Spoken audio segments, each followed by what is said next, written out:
Hi guys! Anong ganap nyo? Anong balita? Anong pinagkakaabalahan ninyo? Oo, sorry, kagigising ko lang. May jet lag pa. Um, Konting update lang doon sa mga kapwa Pilipino na may balak umuwi. Ito lang yung tips ko sa inyo guys.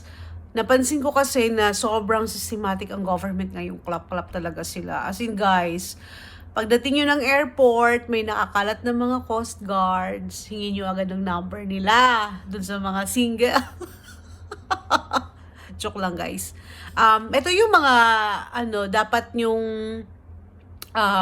tandaan at gawin bago kayo lumipad.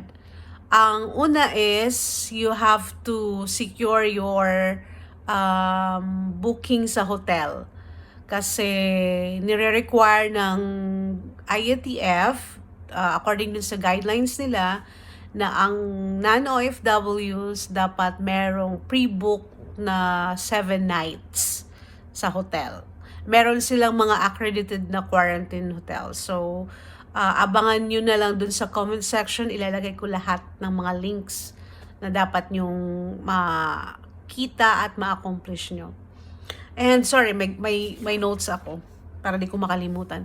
So, una is hotel, 7 nights na pre-book.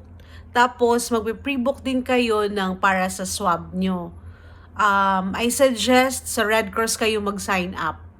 Mas maganda kasi sa Red Cross dahil ang ganda ng view, no? Sorry. Maganda sa Red Cross kasi mabilis ang respond nila, especially pag mag-email. Lahat ng details nila sa'yo ibibigay. So sa Red Cross kayo mag-sign up ng swab. Tapos doon na rin kayo magbabayad sa online nila. Almost 4,000 guys ang bayad sa swab. May bayad kasi pag na OFW, pero ang OFW libre sila lahat, walang kahit piso wala silang mabayaran. Kasi na-experience ko yun dahil last September, OFW ang dating ko. So, maganda rin yung nila sistema. Wala din akong binayaran kahit piso. Ngayon lang na sobrang magastos pag uuwi kayo guys.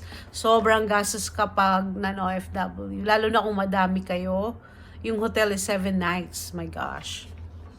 And then, i-accomplish nyo yung ECIF ng Red Cross na form. Online din yon prior sa departure nyo. Actually, 3 days prior ng flight schedule nyo. Tapos, meron din silang one-stop shop na form na kailangan nyo din sign up bago kayo umalis. Para pagdating nyo guys ng airport, wala na kayong i-fill out doon dahil marami ng passengers, so hindi na kayo alam mo yun, hassle masyado. Para dire-diretso. Kasi ako guys, sobrang bilis lang. Nakuha ko siguro mga around 5 minutes, tapos na ako lahat. Nag-claim na ako ng baggage ko. Sobrang mabilis. And then, pagdating sa airplane, an hour before ng landing, yung mga flight attendants, magdi-distribute sila ng 2 forms ng i-fill out nyo rin. Isang health declaration card para yun sa Bureau of Quarantine. Yung pag unang labas nyo ng airport, nandun na sila sa sa front. Yun ang ibibigay ninyo. Dapat guys, meron na kayong address na nakalagay doon. Tapos, doon na kayo mag-fill out sa airplane. Huwag na kayo matamarin. Kailangan doon nyo na rin tapusin yung 2 cards na yun. Na forms. Sa arrival card ang isa. So, 2 yon ang i-fill out nyo.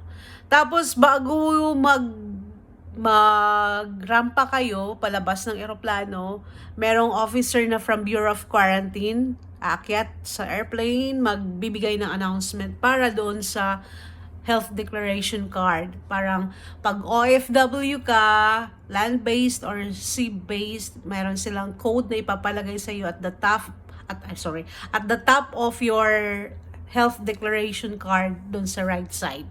Kasi kapag non-OFW ka, nilalagay is letter N. Tapos kapag land-based ka, L. Pag sea-based ka, S. Yun ang ilalagay. Tapos, Dapat guys, mag-provide din kayo ng mobile number. Kung wala kayong mobile number pa, pwede nyo ilagay yung number ng, kung may jowa kayo, yon or kapamilya nyo na pwede makontak nila agad. Yun kasi ang nire-require. Tapos, ito pa guys, after mo na yun lahat, no, na-assist ka na ng taga-DOT, Department of Tourism, yung form na yung one-stop shop, na yung parang management of, ano bang tawag nito? Management of Returning Overseas Filipino. So, yung form na yun, ma-download nyo rin yun sa link na ilalagay ko sa comment section. Tapos, i-fill out nyo na dun pa sa kung saan kayo galing para pagdating nyo ng Manila, ng airport, hindi na kayo magsa-sign out talaga. So, mabilisan ng nyo, biyahe para hindi kayo ma-expose. So, if i-fill out nyo yan, pagka-fill out nyo, yan ang kukunin sa inyo ng Coast Guard upon exit nyo na dun sa usually, pag wala kang sundo, wala kang na-book na sa hotel na mag-pick up sa'yo, pwede ka nilang i-assist para sa taxi. Alam nyo guys, yung mga taxi na yellow noon, di ba, kinakatakutan natin yun before. Kasi mahal sila maningil, di ba?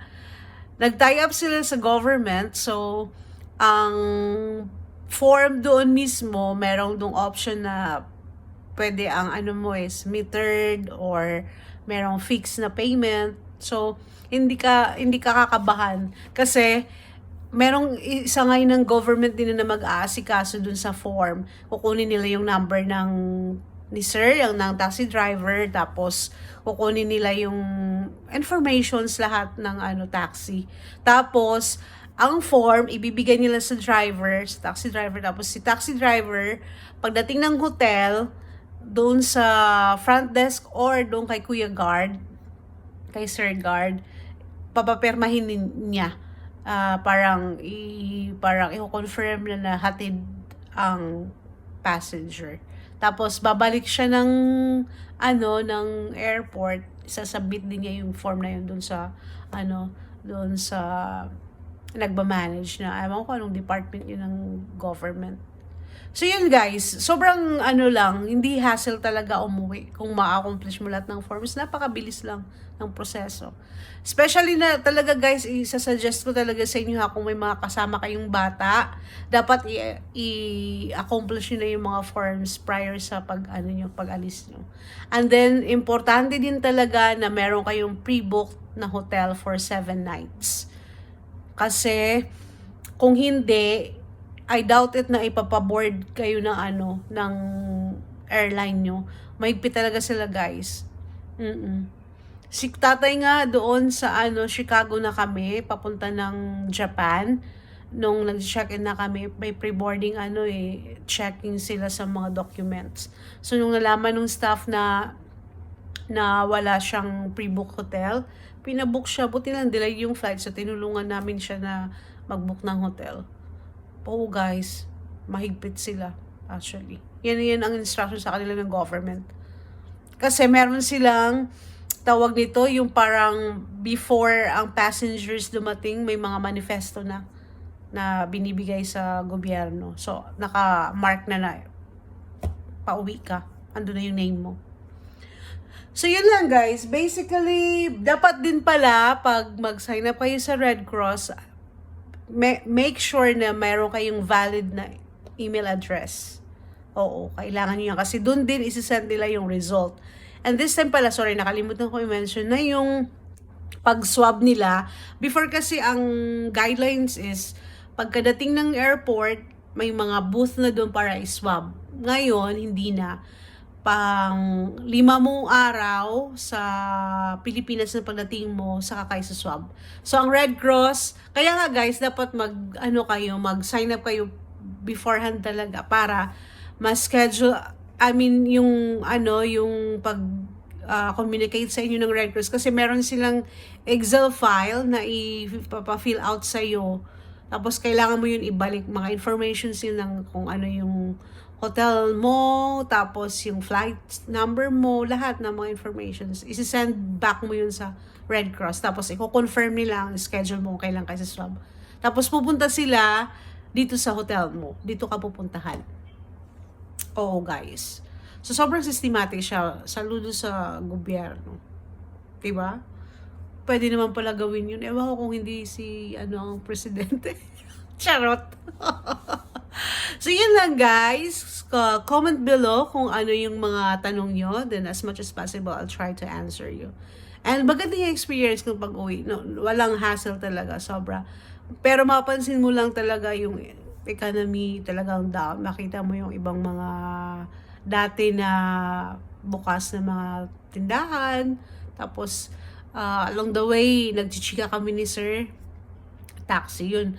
Sabi niya, mahirap daw. Apektado talaga yung kita niya. So, yun guys. Actually, lahat naman buong mundo nakakaranas yun. No?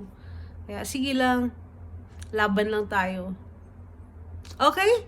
And thank you guys. I really hope na subaybayan nyo yung mga tips ko, and just comment below kung meron kayong tanong. Okay? Thank you and have a good day. Ingat!